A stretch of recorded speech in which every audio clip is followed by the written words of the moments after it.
आज का lecture start कर लेते हैं। उसमें हमारे पास ये है कि हमने बात की कि हम इनएफिशिएंट स्कूल ऑफ थॉट को फॉलो कर रहे हैं कि मार्केट चूंकि इनएफिशिएंट है तो हमें फोरकास्टिंग की ज़रूरत पड़ेगी, हमें फोरकास्टिंग करनी चाहिए।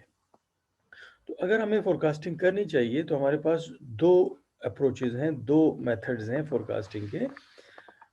School of thought on forecasting, fundamental analysis. कुछ लोग फंडामेंटल एनालिसिस को फॉलो करते हैं, कुछ लोग जो है वो टेक्निकल एनालिसिस को फॉलो करते हैं।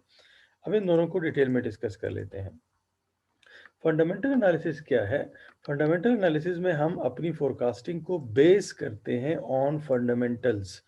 अब फंडामेंटल्स कौन से हैं? फंडामेंटल्स वो वेरिएबल्स हैं, वो या वो फैक्टर्स हैं जो एक्सचेंज रेट को अफेक्ट करते हैं, जो लास्ट क्लास में हमने डिस्कस किए थे।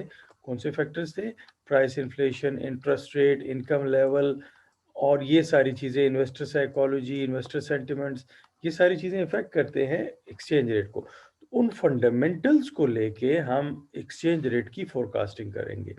Fundamental analysis draw upon economic factors like interest rates, monetary policy, मतलब वो भी इंटरेस्ट रेट से ही रिलेटेड है, inflation rates, balance of payments. Balance of payments means आपके इनफ्लो, मतलब इंपोर्ट एक्सपोर्ट और वो सारी चीज़ें कि आपके मुल्क में कितना पैसा आ रहा है, कितना जा रहा है, उसके ऊपर, क्योंकि उसका भी एक इम्पैक्ट है, वो भी डिमांड एंड सप्लाई को इफेक्ट करते हैं। Information to predict exchange rate, इससे हम एक्सचेंज रेट को प्रिडिक्ट करेंगे। कौन सी चीज़ों से? इन फंडामेंटल्स से। तो अब इसको थोड़ा सा डिटेल में देख लेते हैं। सॉरी, इसकी डिटेल ये है कि फ़र्ज़ कर लें आपके पास आ रहा है इन्फ्लेशन है, तो इन्फ्लेशन के लिए आप एक रिग्रेशन कोएफिशिएंट कैलकुलेट कर लें फॉर इन्फ्लेशन। इसी तरह एक रिग्रेशन कोएफिशिएंट कैलकुलेट कर लें फॉर इंटरेस्ट रेट, एक रिग्रेशन कोएफिशिएंट कैलकुलेट कर लें फॉर अदर ऑल वेरिएबल्स के लिए आप एक रिग्रेशन कोएफिशिएंट कि उसका एक्सचेंज रेट के साथ क्या ताल्लुक बनता है, उसका क्या इम्पैक्ट बनता है, क्योंकि इम्पैक्ट हम हमेशा रिग्रेशन से स्टडी करते हैं। अगर यहाँ पे आप एक regression equation, multiple regression equation आप फॉलो करेंगे तो आप फ्यूचर एक्सचेंज रेट जो है उसको आप कैलकुलेट कर सकते हैं, उसकी फोरकास्टिंग आप इजीली कर सकते हैं बाय फंडामेंटल एनालिसिस। अब मसला ये है कि फंडामेंटल एनालिसिस हम कर तो सकते हैं, एक मेथड है, बड़ा अच्छा मेथड है, लेकिन प्रॉब्लम ये है कि क्या फंडामेंटल एनालिसिस के लिए हमें interest rate, monetary policy, inflation rates, balance of payments, income level और इसके अलावा बहुत सारे और फैक्टर्स हैं, क्या उनका डाटा इजीली अवेलेबल है? तो अगर नॉर्मली डाटा हमारे पास नहीं होता, इतना एक्यूरेट डाटा नहीं होता जिससे हम फंडामेंटल एनालिसिस सही तरीके से कर सकते हैं, तो ज़्यादातर जो मेथड यूज़ होता है वो फंडामेंटल एनालिसिस यूज़ नहीं होता, बल्कि ज़्यादातर जो फोरकास्टिंग होती है वो थ्रू टेक्निकल एनालिसिस होती है। अब टेक्निकल एनालिसिस में क्या है?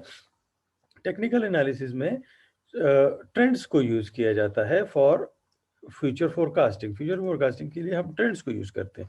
Technical analysis charts trends with the assumption that past trends and waves are reasonable predictors of future trends. इसमें हमारी assumption ये होती है, फर्ज कर लें ये आज का दिन है, यहाँ पे हम जो पास से डाटा आ रहा है, ये फर्ज कर लें एक्सचेंज रेट है पाक रुपये का अगेंस्ट डॉलर है या जो भी है, इसमें ये फ्लक्चुएशंस आ रही हैं। आप लोगों ने स्टैटिस्टिक्स में स्मूथिंग टेक्निक्स पढ़ी होंगी। इस डाटा को आप स्मूथ डाउन कर लें कि इसमें स्लोप कितना है। तो अगर आप इसको देखें तो एक अपवर्ड स्लोप है और तकरीबन एक एंगल बन रहा है 30 डिग्री का या 25 डिग्री का एक एंगल बन रहा है। तो वो स्लोप हमने आइडेंटिफाई कर लिया कि 0.25 का एक स्लोप बन रहा है। अब उसी स्लोप को आगे आप ले जाएं, उसी स्लोप को आगे आप एक्सटेंड कर लें और आप बता सकते हैं उसी एंगल से आप आगे जा रहे हैं। तो आज से 1 महीने बाद फर्ज कर लें, ये 1 महीने बाद का टाइम है, क्या एक्सचेंज रेट होगा? ये एक्सचेंज रेट होगा। फिर आप आगे इसको इसी तरह आप आगे लेके जाएंगे, 2 महीने बाद कितना रेट होगा? ये होगा। इस तरीके से आप टेक्निकल एनालिसिस करते हैं। टेक्निकल एनालिसिस में आप किस चीज़ को यूज़ करते हैं? ट्रेंड्स को यूज़ करते हैं, उन ग्राफ्स को यूज़ करते हैं, और आपके assumptions ये होते हैं that the past trends and waves are reasonable predictors of future trends. तो ये वेव्स हमारे पास, ये ट्रेंड्स हमारे पास मौजूद होते हैं, और इसके बारे में कहा जाता है कि ट्रेंड्स आर योर फ्रेंड्स। तो उन फ्रेंड्स को यूज़ करते हुए हम फ्यूचर की एक्सचेंज रेट की फोरकास्टिंग करते हैं। स्टॉक मार्केट में भी यही इन्हीं ट्रेंड्स को यूज़ किया जाता है। फंडामेंटल एनालिसिस हमारे यहाँ बहुत कम यूज़ होते हैं। इसके बाद हमारे पास अब ये जो फोरकास्टिंग हो रही है या जो एक्सचेंज रेट्स हम पढ़ रहे हैं, इसके क्या इम्प्लीकेशंस है मैनेजर्स के लिए?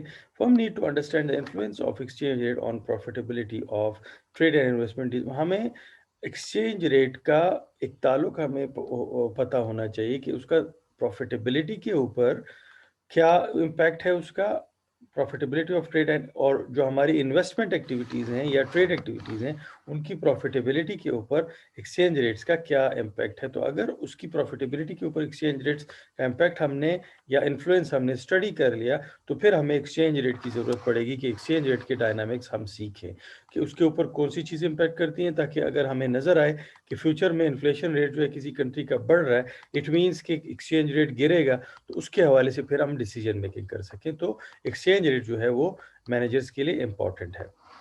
फिर हम बात कर लेते हैं कि फॉरेन एक्सचेंज मार्केट में कौन से रिस्क मौजूद होते हैं। तो देयर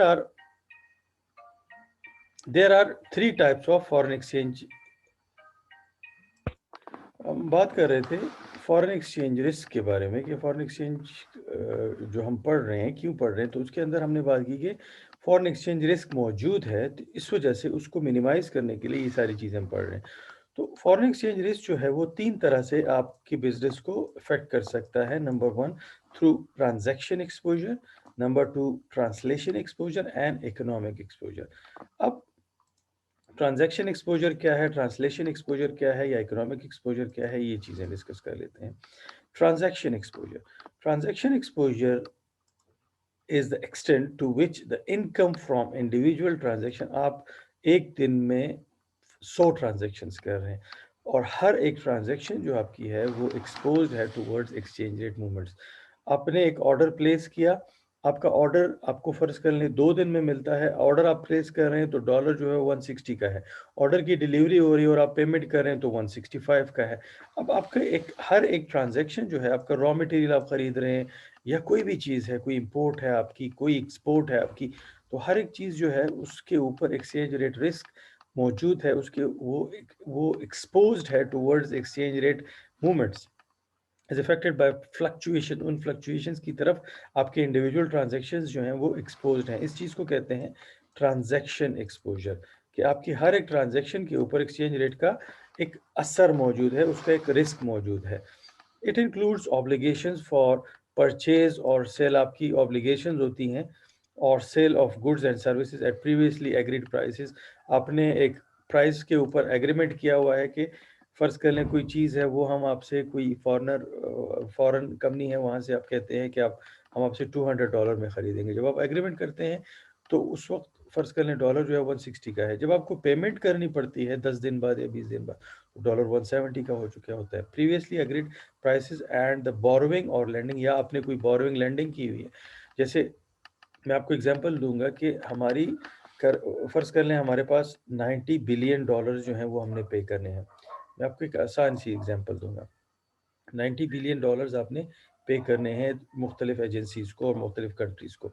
अब अगर डॉलर 150 का है, तो आपके ऊपर जो डेट बर्डन है, जो कर्ज़े का बर्डन है, वो एक वैल्यू उसकी होगी। 150 को मल्टीप्लाई करें 90 के साथ तो कितना बन जाएगा, वो आप कैलकुलेट कर लें। लेकिन अगर अचानक डॉलर जो है 170 का हो जाए, तो क्या होता है कि आपके ऊपर वैसे ही, आपने डेट नहीं लिया मज़ीद, लेकिन वैसे ही आपके ऊपर वो जो डेट बर्डन है वो बढ़ जाता है। किस चीज़ की वजह से? सिर्फ़ एक्सचेंज रेट मूवमेंट्स की वजह से, एक्सचेंज रेट बढ़ने की वजह से। तो आप जब बोरो करते हैं, लेंड करते हैं, इंपोर्ट करते हैं या एक्सपोर्ट करते हैं, कोई भी ट्रांज़ैक्शन आपकी है, तो वो ट्रांज़ैक्शन एक्सपोज़्ड होती है टुवर्ड्स एक्सचेंज रेट मूवमेंट्स, और वो एक्सचेंज रेट मूवमेंट्स आपको डिस्टर्ब कर सकते हैं।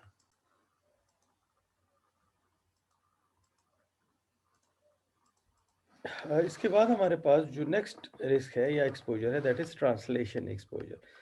जब हम फाइनेंशियल स्टेटमेंट्स बना लेते हैं, आप किसी और कंट्री में बिज़नेस कर रहे हो और आपकी होम कंट्री जो है, आपकी ये एक ऑब्लिगेशन होती है कि आप अपनी कंट्री में आप रेमिटेंसेस भेजते हैं, आप कन्वर्जन करते हैं, और आप अपनी होम कंट्री की जो आपके हेडक्वार्टर होता है, वहाँ पे आप अपने फाइनेंशियल स्टेटमेंट्स जो हैं वो प्रेज़ेंट कर रहे होते हैं। Translation exposure is the impact of currency exchange rate changes on the reported financial statements। जब पूरे साल में आपका बिजनेस बड़ा अच्छा जा चुका होता है, आपने उस करेंसी में जहाँ पे आप बिजनेस कर रहे हैं फाइनेंशियल स्टेटमेंट्स बना रहे हो और बड़े सारे प्रॉफिट्स आ रहे हो, लेकिन जब आखिर में आप अपनी करेंसी को ज जहाँ पे आप बिज़नेस कर रहे हैं, जो आपकी करेंसी है, उसको आप कन्वर्ट कर रहे होते हैं साल के आखिर में फाइनेंशियल रिपोर्ट्स को कन्वर्ट कर रहे होते हैं अपनी होम करेंसी में, तो आपको पता चलता है कि आप तो लॉस में हैं।